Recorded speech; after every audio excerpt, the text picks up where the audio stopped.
காதல். என் பொண்டாட்டி பிள்ளைலாம் சந்தோஷமா போயிட்டு இருக்கோம். நீங்க வீட்டில் என்கிட்ட வந்து காதலை பத்தி சொல்லுங்கன்னா நான் ஏதாச்சும் வேற காதலை சொல்லி என் குடும்பத்துல பிரச்சனையாகி இது உங்களுக்கு இது வந்து நல்லதா நீங்களே சொல்லுங்க. அனுபவப்பட்ட ஒரு ஊருக்கு 4 காதலி வச்சு அனுபவிச்சுருந்தீங்கன்னா நானே 11 வயசுல உனக்கு கல்யாணம் பண்ணிவிட்டு இது வரைக்கும் உன மாட்டிட்டு முடிச்சுட்டு கிடக்குறேன். காதல்லாம் என்னன்னு தெரியாத வயசுல நாங்க காதலிக்க ஆரம்பிச்சு கல்யாணம் பண்ணி இப்ப காதலிச்சுட்டு இருக்கோம். லவ் பண்றதுக்கு டிப்ஸ் கொடுங்க, நானா கொடுக்க மாட்டேங்கிறீங்க. நீங்க கல்யாணம் பண்ணாதீங்க, நான் கையெழுத்து கும்பிட்டுக்கிறேன் சார். டிப்ஸ் நான் தரேன். அப்படியே உங்களுக்கு பிடிச்ச பொண்ணு பாக்குறீங்க, பார்த்துட்டு அப்படி சொல்லணும், போய் வீட்டை பிடிச்சி கடிச்சு வச்சிடணும். என்ன அதோட மெச்சுக்கிடுவாங்க உங்களை, இதை கும்பிடுவாங்க. இதோட நான் உங்களுக்கு என்ன செய்யணும் எதிர்பார்க்குறியா? 2 பிள்ளைகளை கூட்டி அதை கட்டி வைக்கணும் ஆசைப்படுறீங்களோ? ஏதாவது காதல் பாட்டு, காது குளிர. அதாவது நாடி நரம்பு ரத்தம் சதை எல்லாத்துலேயுமே காதல் வெறி ஊறி போனவங்களால தான் இந்த மாதிரிலாம் ஒரு பாட்டை எதிலிருந்து படணும். First side Padwa, last side Padwa, நடுவுல படவா? அப்ப ஃபுல்லாவே பாடுங்க கேக்குறோம். ஹமலலப்பாகை கிசா ஹமலலப்பாகை கிசா கம்பா கம்பா எத்தா கம்பா கம்பா ஏய் மரியாச்சு எக்கோ மரியாச்சு கிசாலே கம்பாலே ட்ரிப்பாலே பிளிப்பாலே லோ. எத்தனை லாங்குவேஜ் உங்களுக்கு தெரியும்? பார்த்தீங்கன்னா தமிழ், தெலுங்கு, மலையாளம், கன்னடம், இப்போ ஹிந்தியில் கூட பாடிட்டு இருக்கேன். மலையாளத்தில் ஒரு 100-110 தாண்டு இப்போ நெருக்கி வந்துருச்சு. 100 சொல்லிட்டு இருந்தேன். இப்போ அதுக்கப்புறமே 10-12 பாட்டுக்கு மேலே பாடிட்டேன். அதே மாதிரி தெலுங்கு, அதே மாதிரி கன்னடம், எல்லாமே படம் டைரக்டர் பண்ணுற ஐடியா வந்து கடவுளாக கொடுத்தா அதையும் கூட பண்ணுவேன். பண்ண முடியாதெல்லாம் கிடையாது. ஆசை இல்லாமல் இல்லை. நான் நிறைய பாடல்களை டைரக்ஷன் பண்ணிட்டு தான் இருக்கிறேன். தெரிஞ்ச கதை, நான் வாழ்ந்த கதை, என்னால் சொல்ல முடிஞ்ச கதை, அந்த மாதிரி உள்ளதை நான் செலக்ட் பண்ணி பண்ணக்கூடிய காலகட்டங்கள் வந்தால் கண்டிப்பாக வறுமை அப்படியும் சாப்பாட்டுக்காகவும் சம்பளத்துக்காகவும் நலிவடைந்த கலைஞர்கள் என்னை நாடி வர்றவங்க, என்னை நம்பி வர்றவங்களுக்கு என்னால் முடிஞ்சதை செஞ்சு வளர்த்து வர்றேன். சாப்பாடாக இருந்தால் கூட 4 பேர் சாப்பிட வச்சுட்டு நான் பட்னியாக இருந்தால் கூட 4 பேர் சாப்பிட வச்சு அழகு பார்க்கணும்னு கற்றுக்கிட்டாங்க. அந்த ஒரு 25-30 ஏக்கர் இடத்த 25 ஏக்கர் இடத்த வாங்கிக்கிட்டு அது நடுவில் ஒரு ஆதரவற்றோர் இல்லத்தை ஆரம்பிச்சுக்கிட்டு ஜாலியாக உட்காந்து கடைசி காலத்தை ஹாப்பியாக இருக்கணும். அதை அம்மா எல்லாம் அடியில் சுமந்தவ ஒன்னா நான் மனசில் சுமப்பவ தண்ணியில சூரியனை நானும் பார்க்கிறேன் தரையில் நடக்கும் தெய்வத்தோடு தானே வாழுறேன் அது யாரம்மா தாயே நீதானம்மா. உலக தமிழ் உறவுகளுக்கு வணக்கம். இது பிகைன் டாக்கீஸின் நேர்காணல்.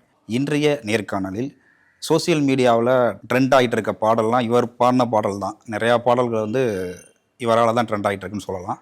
அப்படிப்பட்ட ஒரு நபர் தஞ்சை மண்ணின் மைந்தர் அண்ணன் அந்தோணிதாசனை தான் பார்க்க போகிறோம். அண்ணன் வணக்கண்ணே. வணக்கம். எப்படி இருக்கீங்க? நல்லா இருக்கேன். இப்போது சோசியல் மீடியாவில் உங்களோட பாட்டு தான் ரொம்ப ட்ரெண்டாக போயிட்டுருக்கு. நிறையா ரீல்ஸ்லாம் உங்கள் பாட்டை வச்சு தான் பண்ணிகிட்டு இருக்காங்க. ஸோ அந்த பாட்டிலேருந்து ஆரம்பிச்சிடலான்னு நினைக்கிறேன். விடாமுயற்சியோட பாடல். ஸோ அந்த பாட்டை நீங்கள் பாடினீங்கன்னா நாங்களும் கேட்டு நாங்களும் கொஞ்சம் ட்ரெண்ட் ஆகிக்கிறோம். முதல்ல பிகைன் டாக்கீஸ் நேயர்கள் அனைவருக்கு வணக்கம். நான் உங்கள் போக்குமரல் அந்தோணிதாசன். பிகைன் டாக்கீஸ் குடும்பத்தார்களுக்கும் நெஞ்சார்ந்த நன்றி. என்ன கேட்டீல அதானே ட்ரெண்டாக போயிட்டு இருக்க பாட்டை பாடினீங்களா நாங்களும் கேட்டு சந்தோஷப்படுவோம்னு சொன்னேன். பாட்டை எதிலிருந்து படணும்? First side Padwa, last side Padwa, நடுவில் படவா? உங்களுக்கு பிடிச்ச பகுதியை பாடுங்க. அப்படி சொன்னீங்கன்னா எப்படி? எனக்கு ரொம்ப பிடிச்ச பாட்டு ஃபுல்லாகவே எனக்கு பிடிக்கும். அப்போ ஃபுல்லாகவே பாடுங்க கேட்குறோம். அது எப்படி? நான் ஃபுல்லாக சம்பளம் இல்லாமல் எங்கேயுமே நான் பாட மாட்டேன். சரி, பல்லவி பாடுறேன். அப்படி ஏதாச்சும் கேளுங்க. பாடுங்கண்ணா.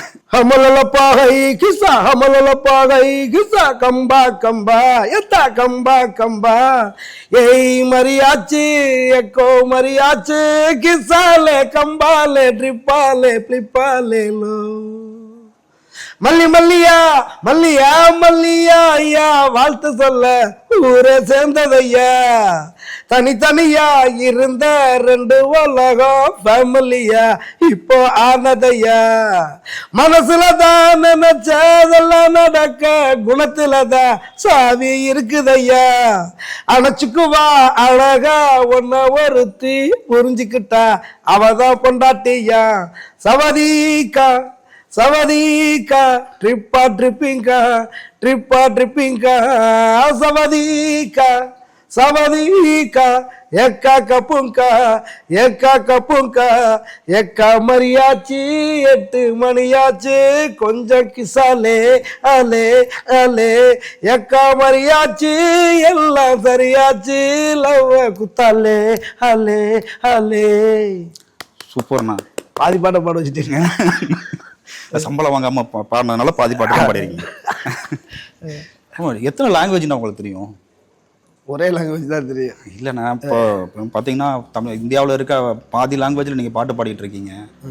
அதான் எத்தனை லாங்குவேஜ் உங்களுக்கு தெரியும்? நம்ம தாய்மொழியில் எழுதி மற்ற பாடல்களை பாடுறேன். அப்படி பார்த்தீங்கன்னா தமிழ், தெலுங்கு, மலையாளம், கன்னடம், இப்போ ஹிந்தியில் கூட பாடிட்டு இருக்கேன். ஹிந்தி வரைக்கும் போயாச்சானா? நுழைஞ்சிருக்கேன் உள்ளர. சூப்பர் சூப்பர் அப்படியே போயிட்டு இருக்குன்னு என்னென்ன மொழிகள்லாம் கிடைக்குதோ அதை முயற்சி பண்ணி பாடிக்கிட்டு இருக்கேன். பாட ஆர்வப்பட்டுக்கிட்டு இருக்கேன். இப்போ சவுதிக்கா வந்ததுனால தாய்லாந்து மொழியும் பாடிட்டேன். அவ்வளோதான் தாய்மொழி. அது என்ன சார், இந்தியாவை கடந்து போய் ஆமாம் பாடி. ஏற்கனவே நான் ஒரு தாய்மொழியில் பாடுறேன். அதை இப்போ தாய்மொழியிலையும் பாடிட்டேன். ஓ, தாய்மொழியில் பாடிட்டேன். சூப்பர்ண்ணா. அப்போது வந்து தஞ்சாவூரோட பெருமையை சேர்க்குற மாதிரி ஒரு ஆல்பம் சாங் நீங்களே பண்ணி அதை நீங்களே டைரக்ட் கூட பண்ணியிருக்கீங்கன்னு கேள்விப்பட்டேன். அந்த பாட்டில் ஒரு 2 வரி. செஞ்சோற்று கடன் தீர்க்க இந்த பாட்டை நான் படைச்சேன். என்னண்ணே? ஆமாம், செஞ்சோற்று கடன் தீர்க்க இந்த பாட்டை நான் படைச்சேன். அதான் உண்மை. நிறையா ஆந்தம் பாடியிருக்கேன். இப்போ நெல்லை ஆந்தம், இந்த புதுக்கோட்டை ஆந்தம்னு, இந்த கரூருக்கோ ஈரோட்டுக்கோ கோயம்புத்தூருக்கோ இதுக்கோ நிறையா நான் பாடியிருக்கிற ஆகமெலாம் இருக்குது. நிறையா ஊருக்கு பாட்டு பண்ணிக்கிட்டு இருக்கோம். நம்ம ஊரை பற்றி ஒரு பாட்டு பண்ணணுமே அப்படின்னு ஒரு ஆசை இருந்துச்சு. நிச்சயமா. அதே மாதிரி இந்த அப்பான்னு ஒரு பாட்டு டைரக்ஷன் பண்ணி கம்போஸ் பண்ணி மோகன் ராஜா எழுதி அதை சோனியில் வந்து அந்த பாட்டு ரிலீஸ் பண்ணியிருப்பேன் வீடியோ சாங்காக. அதில் என் ஊரில் வந்து அந்த பாட்டு ஷூட் பண்ணியிருப்பேன். கண்ணு கட்டின தூரம் வரைக்கும் ஒரே பச்சை பச்சைன்னு இருக்கும். அந்த மாதிரி ஏரியாவில் ஷூட் பண்ணியிருப்பேன். எங்கள் அப்பான்னு சொந்தக்காரங்களாம் நிறைய பேர் இருப்பாங்க. இப்போ எடுத்து ஒரு 6 வருஷம் ஆகுது. அந்த படத்தை அந்த பாட்டில் இருக்கிற ஒரு 4-5 பேர் இல்லை, இறந்துட்டாங்க. அந்த கண்ணு கட்டின தூரம் பச்சை பச்சைன்னு இருந்துச்சுல, அது இடையிலலாம் கட்டடம் வந்துருச்சு. அப்போ இன்னும் ஒரு 20-30 வருஷம் ஆனிச்சுன்னா இது சுத்தமாக கட்டடம் ஆயிரும். அந்த இடத்துல வயல் இருந்ததுக்கு உண்டான ஒரு அடையாளம். அப்போ இருந்த ஒரு இப்போ இருக்கிறது வந்து இன்னொரு 30 வருஷத்துக்கு அப்புறம் நான் அப்போ அடுத்த தலைமுறைக்கு மொத்தமாகவே நம்ம ஊர் இப்படி தான் இருந்துச்சு அப்படின்னு தெரியணும். அதுக்காக தான் அந்த அப்பா பட்டம் நான் பண்ணி வச்சுருந்தது. அதே மாதிரி தான் இப்போ தஞ்சாவூரோட அடையாளங்களும் கொஞ்சம் கொஞ்சமாக மாறிக்கிட்டே இருக்குது. இப்போ எனக்கு தெரிஞ்சு இப்போ புது பஸ் ஸ்டாண்டு, பழைய பஸ் ஸ்டாண்டு, புது பஸ் ஸ்டாண்டு உடைச்சிட்டு புதுசாக கட்டியிருக்கிறாங்க. அங்கிட்ட நிறைய பாலங்கள்லாம் வந்துக்கிட்டு இருக்கு. இன்னும் வரும். இன்னும் கட்டடங்கள்லாம் உயர்ந்துக்கிட்டு இருக்குது. நிறையா கவர்மெண்ட் கட்டடங்கள் எல்லாமே கொஞ்சம் உடச்சி மாற்றி அமைச்சிக்கிட்டு இருக்காங்க. அப்போ அடுத்த தலைமுறைக்கு நம்ம தஞ்சாவூர் இப்படி தான் இருந்துச்சுன்னு இந்த காலகட்டத்தில் உள்ளதையாச்சும் பதிவு பண்ணி வைப்போமே அப்படின்னு தான் இந்த தஞ்சாவூர் ஆந்தம், தங்கமான தஞ்சாவூர் அப்படிங்கிற பாட்டை நான் முயற்சி பண்ணி எடுத்து வச்சிருக்கிறேன். இது வந்து பாட்டு வந்து லாவரதன்கிற தம்பி பாட்டை எழுதியிருக்கிறாரு. 2 வரி. சுற்றி வரும் பூமியில் 8 திக்கும் சீமையில் எங்க ஊரை போல இல்லடோ, வாழையடி வாழையாக சந்ததிகள் வந்தும் கூட பஞ்சம் முன்னு நின்னாதில்லடோ. ஏன் நஞ்சையும் புஞ்சையும் கொஞ்சம் கோல ஊரை எங்க நிலம் பாரு, இந்த மண்ணுல மணக்கும் மக்களை போல எங்க உண்டு கூறு. சுத்தி வரும் பூமியில 8 திக்கு சீமையில தஞ்சாவூரை போல இல்லடோ. சூப்பர்ண்ணா, வேற லெவலில் பண்ணியிருக்கீங்க. ஆக்சுவலாக வந்து அவங்க அப்பா கிட்ட இருந்து தான் நீங்கள் இசையை கற்றுக்கிட்டு இப்போது என்ன சொல்கிறது, நம்ம இண்டஸ்ட்ரியே பெருமைப்படுற அளவுக்கு வளர்ந்து வந்து நிற்கிறீங்க. ஸோ அந்த உங்களோட இசை பயணம் இருக்குல்ல, அப்பா கிட்ட இருந்து கற்றுக்க ஆரம்பிச்சது, எப்படி இண்டஸ்ட்ரிக்குள்ளே உள்ள வந்தீங்க, ஸோ அந்த மாதிரி விஷயங்கள். அப்பாட்ட கற்றுக்கிட்டதுன்னா என்ன, அப்பா அவசர கலைஞர். அவர் வேலைக்கு போகும்போது என்னை சுதிப்பட்டிக்கு கூட்டிகிட்டு போவார். இந்த சுதிப்பட்டி போடுறதுக்கு அப்போ வந்து 2 ரூபா 3 ரூபா சம்பளம். நான் சின்ன பசங்க போகிறோம் அப்படின்னா சரிங்களா. நான் சொல்கிற காலகட்டம் வந்து என்னோட 5 வயசு 6 வயசில் இந்த காலையில் எழுந்திரிச்சோன்னா பூ பறிக்க போவோம். அப்போ 50 பைசா 3/4 ரூபா எங்கள் காசு கிடைக்கும். 4 ரூபாயில் ஆரம்பித்து 50 பைசா 3/4 ரூபான்னு அதை சேர்த்து வச்சுருந்து திருவிழாவுக்கு இது பண்ணுவோம். அதே மாதிரி இந்த மாதிரி சுதிப்பட்டிக்கு எப்பாச்சும் கூப்பிட்டாங்கன்னா போயிட்டு இருந்தோன்னா அதுக்கு வர அந்த 2 ரூபா 3 ரூபாய் சேர்த்து வச்சு தான் நாங்கள் திருவிழாவுக்கு ஏதாச்சும் எங்களுக்கு பிடிச்சது வாங்கிடுவோம். அப்படி அப்பாவோட போகும்போது கொஞ்சம் கொஞ்சமாக அந்த காசும் நம்மளுக்கு உபயோகமாக இருந்துச்சு. அப்படி போகும்போது போகிற இடத்துல நல்ல சாப்பாடு கிடைக்கும். கல்யாண வீட்டில் போனால் வட்டை பாயசம் சாப்பாடுலாம் பார்த்துட்டு அது மேலே மோகம் அதிகமாக இப்படிலாம் போனோம்னா நல்ல சாப்பாடு கிடைக்குமே அப்படின்னா நம்ம கஷ்டம் வறுமை. அப்படியும் சாப்பாட்டுக்காகவும் சம்பளத்துக்காகவும் அதுக்கப்புறம் நிறையா பேர் கை தட்டும்போது ரசிக்கும்போது அவங்களுடைய கரவோசிங்கிற அந்த இது எல்லாம் கலந்து தான் ஒரு கலைவையாகி தான் இன்றைக்கி நம்மளுக்குள்ள ஒரு ஃபயரை உண்டாக்கி எரிய வச்சு இப்படி வந்து எரிஞ்சிக்கிட்டு இருக்கு. ஆமாம். Okay okay okay. இப்போது ஒரு இடத்துக்கு வந்தாச்சு. இப்போ நீங்கள் சொன்னீங்கல்ல நம்ம வறுமை கஷ்டம் அப்படின்னு சொல்லிட்டு, இப்போ வந்து இந்த நலிவடைந்த கலைஞர்கள்லாம் இருக்காங்கல்ல, அவங்களுக்கு ஏதாவது செய்யணும் அப்படிங்கிற மாதிரி ஒரு ஏற்பாடு நீங்கள் செஞ்சுக்கிட்டு இருக்கதா கேள்விப்பட்டேன். அதை பற்றி சொல்லுங்கண்ணா. நான் வந்து இப்போ தமிழக நாட்டுப்புற இசைக்கலைன்னு ஒரு கலைப்பெருமன்றன்னு ஒரு சங்கத்தில் ஒரு மாநில தலைவராக இருந்தேன். என்னால் முடிஞ்சதை கலைஞர்களுக்கு செஞ்சுக்கிட்டு இருந்தேன். பேசிக்கலாகவே நான் வந்து அப்பையிலேருந்தே நான் சின்ன பிள்ளையில் எனக்கு அன்பளிப்பு வருமானம் வந்தால் கூட என்னுடைய சுற்றி இருக்கிற இசைக்கலைஞர்களுக்கு நான் பகிர்ந்து கொடுத்து வளர்ந்தவன். அதுக்கப்புறம் தொழில் வரும்போது நான் நிறையா பேர்கிட்ட எப்படி கற்றுக்கிட்டோனோ அது மாதிரி எனக்கு தெரிஞ்சுக்கிட்ட தொழிலாகி நிறைய பேர் கற்றுக் கொடுத்து வளர்த்து விட்டுருக்கிறேன். அங்கேருந்து சினிமாவுக்கு வந்து இன்னும் நான் ஒரு நாளைக்கும் ஒருத்தங்களை வளர்த்து விட்டுக்கிட்டு தான் இருக்கிறேன். நலிவடைந்த கலைஞர்கள் என்னை நாடி வர்றவங்க, என்னை நம்பி வர்றவங்களுக்கு என்னால் முடிஞ்சதை செஞ்சு வளர்த்து விட்றேன்.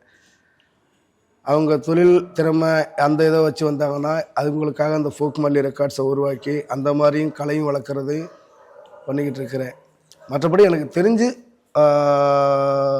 உதவி வரக்கிட்ட என்னால் முடிஞ்சதை பண்ணுவேன். என்னால் முடியாத சூழ்நிலை இருந்தால் கூட அதை அவங்கள்ட்ட உரிமையாக சொல்லிடுவேன். ஒரு முறை உங்களுக்கு அவங்க முயற்சி பண்ணுங்க, நான் என்ன முடிஞ்ச செய்கிறேன் அப்படின்னு.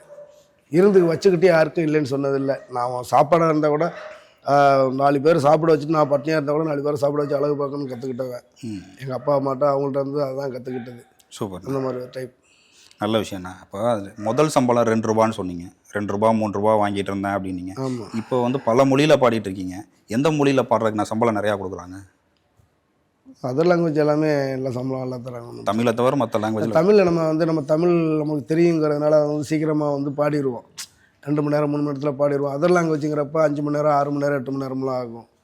அதுக்காக ஆனால் தமிழ்லேயும் கூட பெரிய பெரிய படங்கள் சம்பளம் முறையாக எல்லா இடத்துலையும் அவங்க புதுசாக ஒரு மியூசிக் டைரக்டர் வருவாங்க.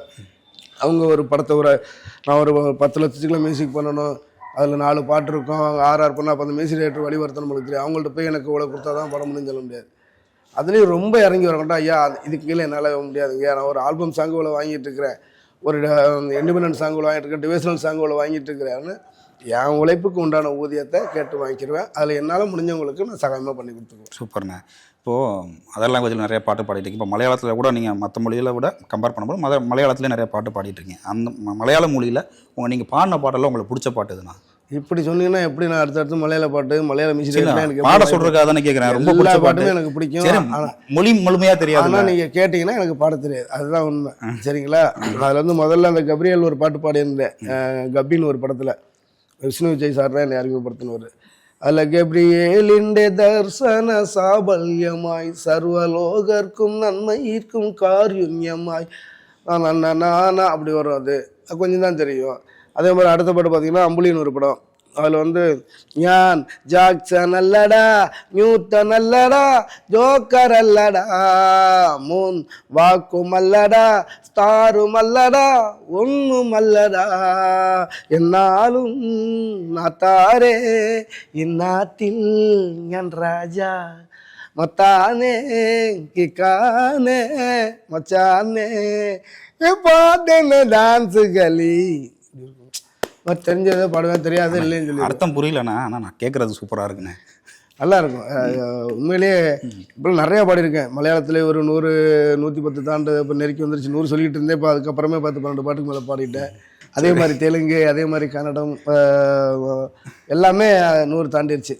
சந்தோஷமாக இருக்குது. கடவுளுக்கும் என்னை வளர்த்துட்டு இருக்கிற மக்களுக்கும் நன்றி தெரிவிச்சுக்கிறேன். அப்புறம் இதெல்லாம் தாண்டி ஒரு மிகப்பெரிய ஒரு விஷயம் உங்கள்கிட்ட இருக்குதுன்னு சொல்லி நாங்கள் கேள்விப்பட்டோம். அது என்னன்னா உங்களோட காதல். அந்த காதல், அந்த என்ன சொல்கிறது, எப்படி சொல்கிறது, அந்த லவ் சார்ந்த அந்த வாழ்க்கை இருக்குல்ல, அதை பற்றி ஏதாவது கொஞ்சம் சொல்லுங்கண்ணா.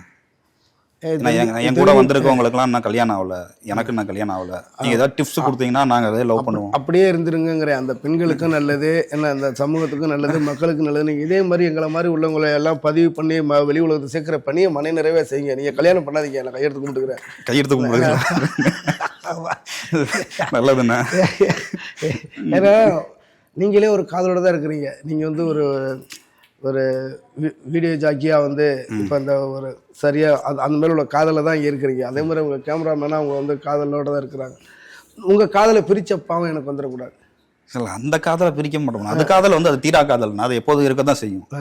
இந்த மாதிரி இந்த லவ்தீக வாழ்க்கைக்குள்ள போகிறதுக்கு ஏதாவது ஐடியா கொடுத்தீங்க? இல்லை, அதாவது என் குடும்பம் நல்லா போயிட்டுருக்கு, என் பொண்டாட்டி பிள்ளையெல்லாம் சந்தோஷமாக போயிட்டுருக்கோம். நீங்கள் வீட்டில் என்கிட்ட வந்து காதலை பற்றி சொல்லுங்கன்னா நான் ஏதாச்சும் வேறு காதலை சொல்லி என் குடும்பத்தில் பிரச்சனையாகி இது உங்களுக்கு இது வந்து நல்லதா நீங்களே சொல்லுங்க. நான் வேற காதல்லாம் சொல்ல உங்க காதலை தான் சொல்றேன். எங்கள் காதல் தான் நான் எங்கள் அறியாத வயசுல தெரியாதனமா நாங்கள் வந்து கல்யாணம் காதலிச்சிட்டோம், கல்யாணம் பண்ணி அறியாத வயசுல தெரியாம பண்ணிட்டீங்களா? ரைட்னா ஆமாம், எனக்கு 16 வயசு. அப்போ வந்து அது வந்து பஞ்ச நெருப்பையும் பக்கத்தில் வச்சுட்டாங்க, பற்றி எரிஞ்சிருச்சு. அவ்வளவுதான். காதல்லாம் என்னன்னு தெரியாத வயசுல நாங்கள் காதலிக்க ஆரம்பிச்சு கல்யாணம் பண்ணி இப்போ காதலிச்சுட்டு இருக்கோம். அவ்வளோதான். இப்போதான் காதலிச்சுட்டு இருக்கீங்க? ஆமாம். ரைட்ண்ணா, சூப்பர்ண்ணா, அருமை. அப்புறம் மியூசிக் டைரக்டராகவும் நீங்கள் படம் பண்ணியிருக்கீங்க, சரிங்களா? அந்த வாய்ப்பு உங்களுக்கு எப்படி கிடைச்சது? இந்த வாய்ப்பு நம்ம வந்து சினிமாவில் முதல்ல வருவோமானே நான் நினச்சதில்லை. அது நான் நேசித்த அந்த கலைமகள், அந்த ரசிகருடைய அந்த எந்த எதிர்பார்ப்பு இல்லாத கைத்தட்டல், அதான் நம்ம இவ்வளோ தூரம் கொண்டு வந்திருக்கிறது. பாடம் நான் உள்ள நுழைஞ்சு அப்படியே கொஞ்சமாக பாடுகிறேன். அப்புறம் பாடலாசிரியர், அப்புறம் நடிகர்னு வாய்ப்பு கிடச்சிச்சு. அப்போ நடிகர் ஒரு படத்தில் நடிக்க போகும்போது வல்லவனுக்கு வல்லவன் ஒரு படம் விஜய் தேசிக் சார் டைரக்ஷன் பண்ணார். அதில் நான் நடிக்க போகும்போது அதில் என்னோடய கேரக்டர் வந்து ஒரு கம்யூனிஸ்ட்வாதி கதை சொல்லி. அப்போ நான் அவர் கொடுக்குற லிரிக்கு அப்படியே பாட்டு பாடிக்கிட்டே தப்பில் அடித்து பாடினேன். நல்லா பாடுறீங்களே அப்படின்னு சொல்லி சொன்னார். அப்போ நான் கம்போஸ் பண்ண பாட்டெல்லாம் அவர்கிட்ட காட்டியிருந்தேன். இப்போ அவர் அதை கேட்டு தான் திடீர்னு ஒரு நாள் அந்த படத்தை முடிச்சுட்டு அடுத்த படம் ஒன்று பண்ண போகும்போது எனக்கு ஃபோன் பண்ணி இந்த படத்துக்கு நீங்கள் மியூசிக் பண்ண முடியுமான்னு கேட்டார். ஐயோ சார், எனக்கு பேக்ரவுண்ட்னா கூட என்னென்னு தெரியாது, படத்தில் பார்த்துருக்கேன், அதுக்கு பண்ணதில்லை, உங்களால் முடியும், நீங்கள் பண்ணுங்கன்னு சொன்னார். அதுக்கப்புறம் அதை பற்றி தெரிஞ்சுக்கிட்டு வைரி முதல்ல பண்ணேன், 2வது எம்ஜிஆர் மகன், 3வது அம்பு நாடு 9க்கு போகணும்னு ஒரு படம், 4வது குயிக்கோன்னு ஒரு படம், இப்போ 5வது இன்னொரு படம் பண்ணிகிட்ருக்கேன். சூப்பர். முடிஞ்சளவு பண்ணிகிட்ருக்கேன். ஆனால் இசை நான் முறையாக நான் படிக்கலை. கடவுள் கொடுத்த அந்த கேள்வி ஞானம் தான். என்ன தேவை, கலைஞர்கள்ட்ட இருந்து என்ன வாங்கணும், இங்கிட்ட அவங்க நம்ம கேட்குறவங்ககிட்ட இயக்குனர், ப்ரொடியூசர்ஸ் டீமுக்கு அவங்களுக்கு நம்ம என்ன கொடுக்கணும் அப்படிங்கிறத கடவுள் ஏதோ கொடுக்கறத வச்சு சிற்றறிவுக்கு எட்டிய தூரத்தில் போயிட்டுருக்கேன். அதே மாதிரி அந்த உரியடி படத்தில் ஒரு பாடல்னா அந்த மானே மானேங்கிற ஒரு சாங், அது ஒரு 2 வரி பாடுங்க. நீங்கள் கேட்குறது என்கிட்ட 10,000 20,000 கடன் கேட்குற மாதிரி கேட்குறீங்க. எனக்கு அதுதான் இதுக்கு நீங்கள் சம்பளம் இல்லாமல் பாட மாட்டேன்னு சொன்னீங்கல்ல, அப்புறம் இப்படி தானே கேட்டாகணும். சொல்லுங்க. 7/2008 காலகட்டம் நினைக்கிறேன். அப்போ தான் வந்து சென்னை சங்கமத்தில் நான் இருக்கும்போது தான் அந்த பாட்டை எழுதுகிறேன். ஓமாந்துரார் தோட்டத்தில் எழுதிட்டு அங்கே எங்களோட வந்து அந்த இசைக்கலைஞர்கள் எல்லாத்தையுமே அந்த ஒரு மாதம் ரிஹர்சலில் இருந்த மொத்த கலைஞர்களுக்கு 2000 கலைஞர்களுக்கும் போய் சேர்ந்துருச்சு இந்த பாட்டு. அந்த நேரத்தில் முதல்வராக இருந்த நம்ம கலைஞர் ஐயாவுக்கு, அக்கா கண்ணுமொழி அக்கா எல்லாருக்குமே இந்த பாட்டு அவங்க முன்னாடியே பாடி அந்த மாதிரி ஒரு இடத்துக்கு கொண்டு போய், அதுக்கப்புறம் கோவை சங்கமத்தில் கொண்டு போய் கோயம்புத்தூரில் பண்ணோம், திருப்பூர் கூடலில் போய் அங்கே பண்ணோம், குமரி சங்கமத்தில் பண்ணோம். அப்படி எனக்கு இந்த பாட்டு இது பண்ணது. ஆனால் சினிமாவில் வரணும், அந்த ஒரு பாட்டு கண்டிப்பாக வந்தால் நல்லாயிருக்குன்னு நான் நினச்ச பாட்டு இந்த பாட்டு. இதுதான் என்னை முதல்ல சினிமாவில் இசையமைப்பாளர்னா அறிமுகப்படுத்தின பாட்டு. ஆமாம். இந்த வேலையில் நான் வந்து உரியடி டீம் எல்லாருக்கும் நன்றி தெரிவிச்சுக்கிறேன். சமீர் பத்ராம் சாருக்கும், நலன் குமாரசாமி சாருக்கும், டைரக்டர் விஜய் சாருக்கும், உரியடி டீமுக்கும்.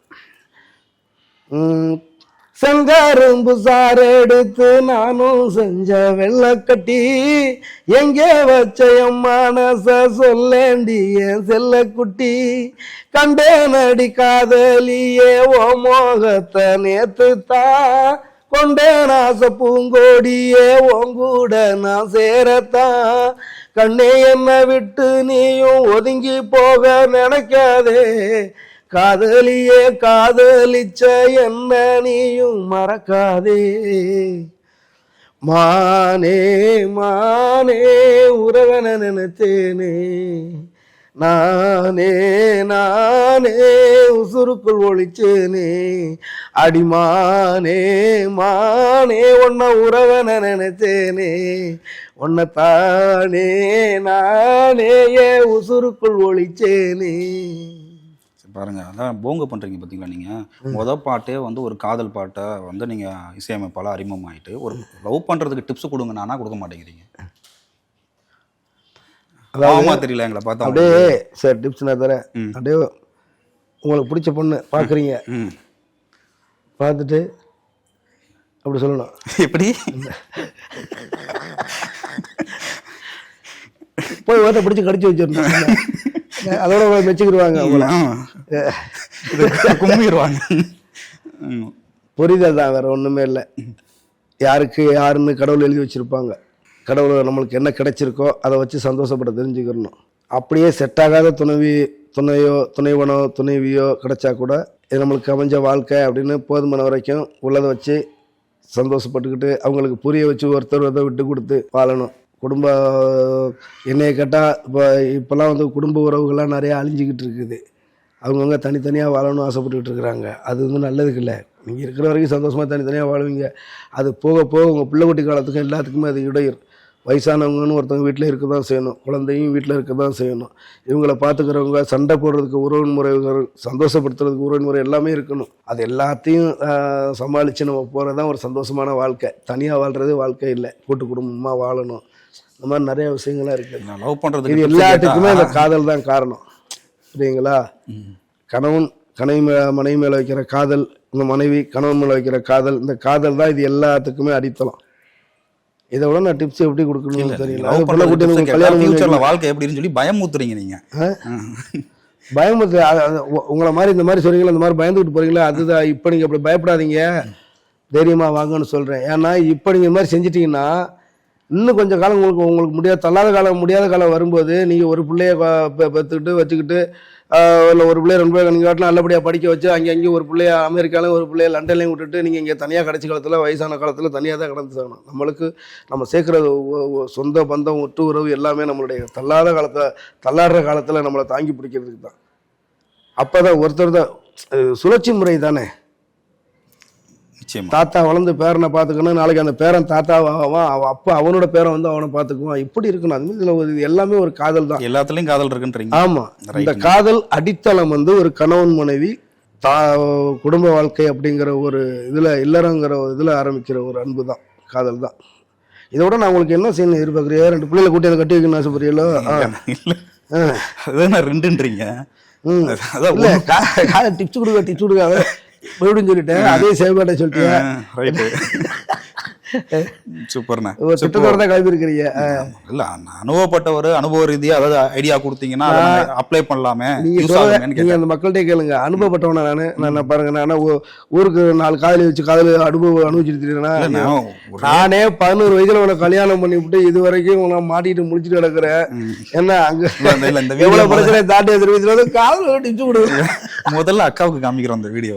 அதுக்குதான் தெரியுமே. அது நம்ம புருஷன் அப்படித்தானே என் மனைவிக்கு தெரியும். அதுக்கு வேற சமரசத்துக்கு 1/2 மணி நேரம் பேசணும். தேவையாது இப்படி பேசலாமா? நீங்க இப்படி கோத்து இல்லாம அது யோசிச்சு பாருங்க. டாக்கீஸ் சரியா தான் பேர் வச்சிருக்கீங்க. ஆமாண்ணே, நல்ல டாக்கீஸ். சூப்பர்ண்ணா. சார், அப்புறம் அனிருத் சாருக்கும் உங்களுக்கான காம்போ இருக்குல்ல. ஸோ நிறையா பாடல்கள் வந்து அவரோட மியூசிக்கில் நீங்கள் பண்ணிகிட்டே இருக்கீங்க. ஸோ அந்த காம்போ வந்து பார்க்குறதுக்கு நீங்கள் அவங்க 2 பேரும் சேர்ந்தாவே அந்த பாட்டு ஹிட்டு தான், அருமையாக வந்துட்டுருக்கு. அந்த காம்போ முதல்ல எப்படி அமைஞ்சது? முதல் வந்து காக்கி சட்டை படம், சிவகார்த்திகேயன் சார் படம். அதில் வந்து எழுதி படம் தான் கூப்பிட்டுருந்தாங்க. அப்போ நான் ஆரம்பத்தில் போய் பார்த்தோன்னே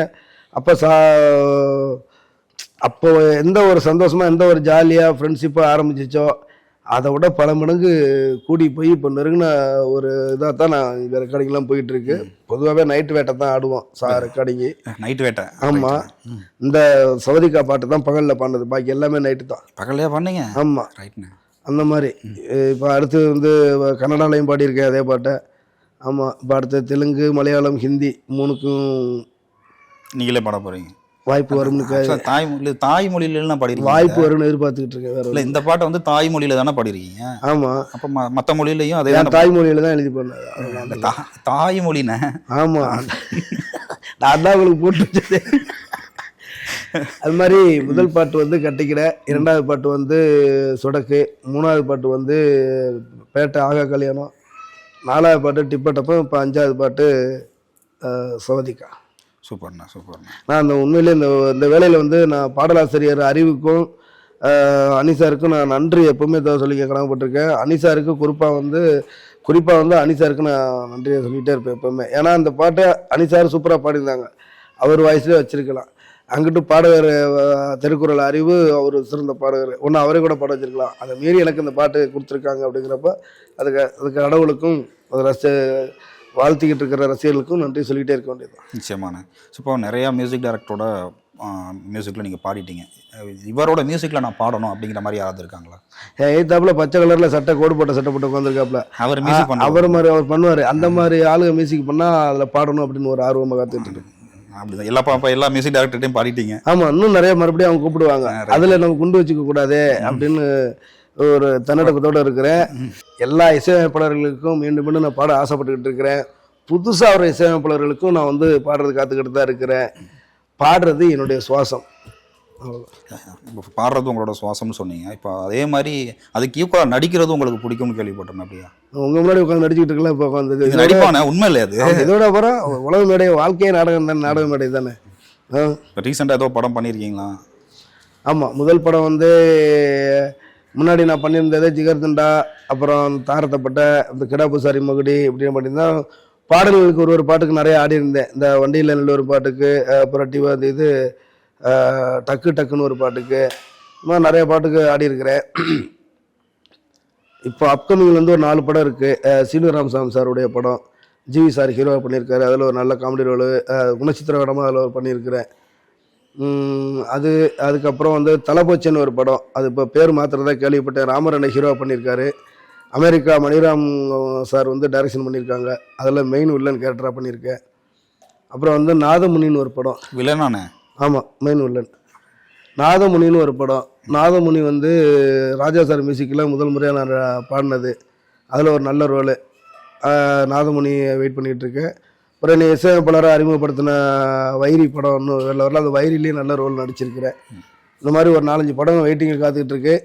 குறிப்பாக வந்து நம்ம நீலம் ப்ரொடக்ஷன் பிஆர் குணசீலன் அண்ணன் படம் பண்ணியிருக்காரு. அதில் வந்து லீட் ரோலாக பண்ணியிருக்கேன், ஒரு முக்கியமான லீட் ரோலாக. அதில் நானும் ஒரு இதாக பண்ணியிருக்கிறேன். இதுதான். மற்றபடி இப்போ 2-3 படம் பேசிக்கிட்டு இருக்கோம். ஒரு படம் புக் ஆகிருக்கு. ஆல்பம் சாங்லாம் டைரக்ட் பண்ணிட்டு இருக்கீங்க. அது மாதிரி படம் டைரக்ட் பண்ணுற ஐடியா ஏதாவது? படம் டைரக்ட் பண்ணுற ஐடியா வந்து கடவுளாக கொடுத்தா அதையும் கூட பண்ணுவேன். பண்ண முடியாதெல்லாம் கிடையாது. எனக்கு அதுவும் ஆசையெல்லாம் வந்து ஆசை இல்லாமல் இல்லை. நான் நிறைய பாடல்களை டைரக்ஷன் பண்ணிட்டு தான் இருக்கிறேன். எனக்கு பிடிச்ச கதை, எனக்கு தெரிஞ்ச கதை, நான் வாழ்ந்த கதை, என்னால் சொல்ல முடிஞ்ச கதை, அந்த மாதிரி உள்ளதெல்லாம் செலக்ட் பண்ணி பண்ணக்கூடிய காலகட்டங்கள் வந்தால் கண்டிப்பாக அதுக்கும் கூட வாய்ப்புகள் இருக்குது. நம்மளை அடுத்த தேடுதல் தானே. எந்த அடுத்து எப்படியாச்சும் காசு பணம் சம்பாரித்து ஒரு ப்ரொடியூசர் ஆயிடுவோம். நம்ம இதில் சம்பாதிக்கிறத இதில் தான் போட போகிறோம். என்ன, நம்ம முதலீடு இதில் தான் எடுக்க முடியும். நம்மளுக்கு எதில் தெரியுமோ அதில் தான் போடணும். அப்போ ப்ரொடியூசர் ஆயிடுவோம். ப்ரொடியூசராக இன்னும் கொஞ்சம் காசு சம்பாரித்தோம் அப்படின்னா நம்மளுடைய லாஸ்ட் டார்கெட்டு அந்த ஒரு 25-30 ஏக்கர் இடத்த 25 ஏக்கர் இடத்த வாங்கிக்கிட்டு அது நடுவில் ஒரு ஆதரவற்ற ஒரு இல்லத்தை ஆரம்பிச்சுக்கிட்டு ஜாலியாக உட்காந்து கடைசி காலத்தை ஹாப்பியாக இருக்கணும். அதே ஆசை. விடாமுயற்சியில் அந்த பாடலை வந்து கேட்டுட்டு அஜித் சார் ஏதாவது உங்ககிட்ட ஏதாவது ஷேர் பண்ணிக்கிட்டாரா? அந்த கண்டிப்பாக நான் அப்படி ஒரு நல்ல நேரம் நடந்துருச்சு அப்படின்னா நான் உடனே உங்களுக்கு நான் கால் பண்ணி தெரியப்படுத்திடுறேன். வந்து அது ஒரு இன்டர்வியூவாக நான் 2வது இன்டர்வியூ அந்த மாதிரி ஏதாவது ஒரு நடந்துச்சுன்னா கண்டிப்பாக கண்டிப்பாக. அது வரைக்கும் இப்போ நடக்கலை. இன்னும் படம் ஸ்டார்ட் ஆகட்டும், படம் வரட்டும். கண்டிப்பாக தலை வாழ்த்துவார். அப்புறம் நீங்கள் விருப்பப்பட்டு ரொம்ப என்ஜாய் பண்ணி வாசிக்கக்கூடிய ஒரு இசைக்கருவி, அதை கடைசியாக இறுதியாக எங்களுக்கு வாசித்து காமிச்சிங்கன்னா சந்தோஷமாக காது குளிர கேட்டுட்டு. எங்க ஊர்ல காது இங்கே இல்லை சொல்லுவாங்க. அது அதாவது இது வந்து கசு, இது பேர் என்ன தெரியுமா? பேர் தெரியலண்ணே. அது இங்கே வச்சு பண்ணுவாங்கண்ணே. ஆமாம், மோர்சிங் இது பேர். இந்த டாங் டாங் சவுண்ட் வரும்ல. ஆமாம், இது வந்து நான் வாசிக்கிறது இல்லை. இங்கே ஒரு தம்பி வந்திருக்கிறாப்புல, சாப்ளின் சுந்தர்னு நம்ம தம்பி ஒருத்தர். அவர் ஒரு விருது வாங்கியிருக்கிறாப்புல. என்ன விருதுனா உலக அவார்டு, கின்னஸ் புஸ்தகத்தில் விருது வாங்கியிருக்காரு. இந்த இதில் வந்து ஒரு 200 பாட்டு குறிப்பிட்ட பாடி, இதில் 200 பாட்டு குறிப்பிட்ட பர்டிகுலர் டயத்தில் அதை பண்ணி விருது வாங்கியிருக்காரு. அதை கொடுத்து என்ற ஆசீர்வாதம் வாங்கிறதுக்கு வந்திருக்கிறாரு. ஏன்னா இது வந்து அவருக்கு சொல்லிக் கொடுத்தார், நான் தான் அப்படி செய்யணும் அப்படின்னு. இது வந்து நம்ம சின்ன பிள்ளைகளை கற்றுக்கிட்டது தான். எல்லாம் அவரும் பார்த்தது தான். நம்ம எல்லாமே சின்ன பிள்ளைல கிராமங்களில் பார்த்தது தான். இந்த பப்பாளி மட்டையில் இது பண்ணுறது, அப்புறம் பூவர சேலையில் ஊதுறது எப்படி இருந்தது, சீப்பில் வந்து பிளாஸ்டிக் பேப்பரை வச்சு இப்படி ஊதுனது. அதுக்கப்புறம் இந்த மாதிரி பப்பாளி மட்டையில் செய்ய ஆரம்பித்தோம். இது அப்படியே இங்கேருந்து வெளிநாட்டில் எடுத்துகிட்டு போய் அங்கே ஒரு பேரை மட்டும் வச்சு விட்டு கசுன்னு வச்சு விட்டு திருப்பி இந்தியாவுக்கு அனுப்பிட்டாங்க. ஆனால் நம்ம நம்மகிட்ட தான் இருக்கு. ஆமாம், நம்ம தமிழில் வந்து இதோட பேர் பிபி தான். பிபி ஊதுறதுன்னு சொல்லுவாங்க. என்ன சொல்கிறீங்க? அதனால் இது நாங்கள் வச்சுருக்க பேர் பிபி. இல்லையா? இதில் என்ன பாட்டு வாசிக்கணும் கேட்குறீங்க? ஏதாவது காதல் பாட்டு, காது குளிர. அதாவது நாடி நரம்பு ரத்தம் சதை எல்லாத்துலேயுமே காதல் வெறி ஊறி போனவங்களால தான் இந்த மாதிரிலாம் ஒரு வார்த்தை வந்து அடிக்கடி ஒரு காதல் என்னென்ன பார்க்க வந்தேன்னா அந்த டிப்ஸ் வாங்குறக்கா தான் நீங்கள் வந்து அது கொடுக்க மாட்டேன்ட்டீங்க, பயமூர்த்தி விட்றீங்க. சரி,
சூப்பர்ண்ணே.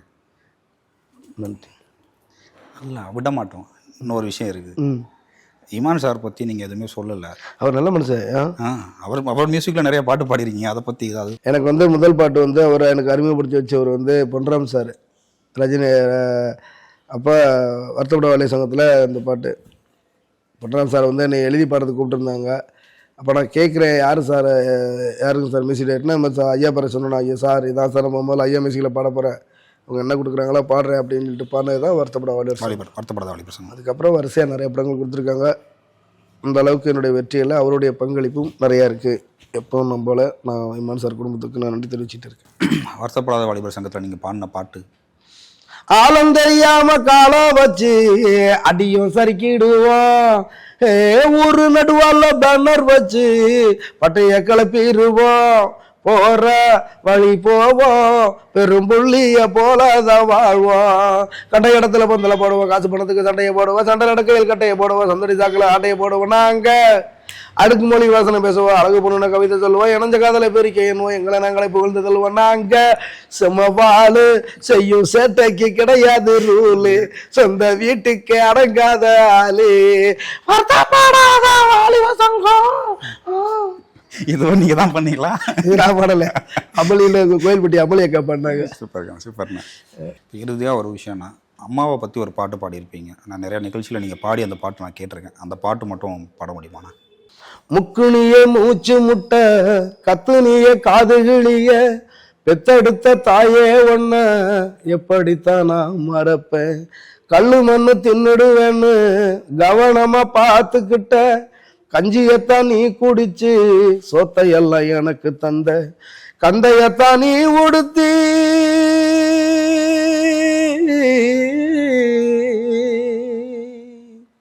கந்தையத்தான் நீ உடுத்தி கதர் சட்டை வாங்கி தந்த, கையில தான் காசும் தந்து கல்வி கூடவும் வந்தது யாரம்மா, தாயே நீதானம்மா, சாந்து சட்டி தூக்கிய கை மாம்பழம் போல் செவந்து இருக்கும், செங்கல் தூக்கி நடந்த காலு பாலம் போல வெடிச்சிருக்கும், வெயில் மழை பாராம வேர்வையில வெந்த உடம்பு உப்பு பூத்து காய்ச்சிருக்கும், சிமுண்டுல நொந்த உடம்பு ரத்தத்தை பாலாக்கி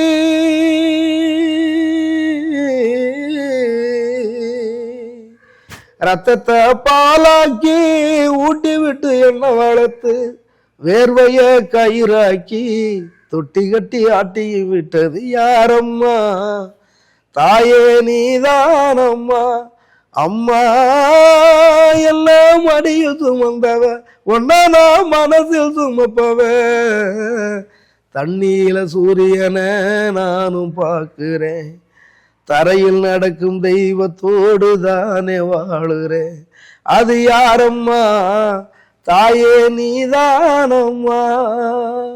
ஓகேண்ணா, அனுபவ ரீதியாக பல்வேறு விடயங்களை எங்களை பகிர்ந்துக்கிட்டீங்க. இந்த நேரத்துக்கும் நேர்காணலுக்கும் ரொம்ப நன்றி. நன்றி. இது வந்து ஒரு பதிவாக இருந்தாலும் கூட இதை ஒரு நீங்கள் பார்க்குறதுக்கு போர் அடிக்காம ஒரு காமெடியாகவே கொண்டு போயிருப்போம். ஏன்னா அந்தளவுக்கு என் முன்னாடி இருந்து என்கிட்ட கேள்வி கேட்குறவரும் அவர் அவ்வளோ ஒரு சிரிச்ச முகத்தோடு என்கிட்ட அந்த கேள்விகளை கேட்டிருக்காங்க.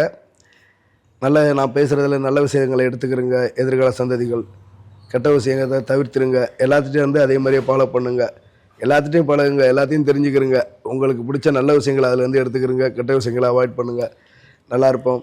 நம்ம சுவாசிக்கிற சுத்தமான காற்று, நம்ம குடிக்கிற சுத்தமான தண்ணி, நம்ம சாப்பிட்ற சுத்தமான சாப்பாடு நாளைய தலைமுறைக்கு போய் சேர்றதுக்கு உழைப்போம். நகலி தவிரிப்போம், விவசாயம் காப்போம். நன்றி. பிகன் டாக்கீஸ்க்கு. ஓகேண்ணா, நன்றிண்ணா.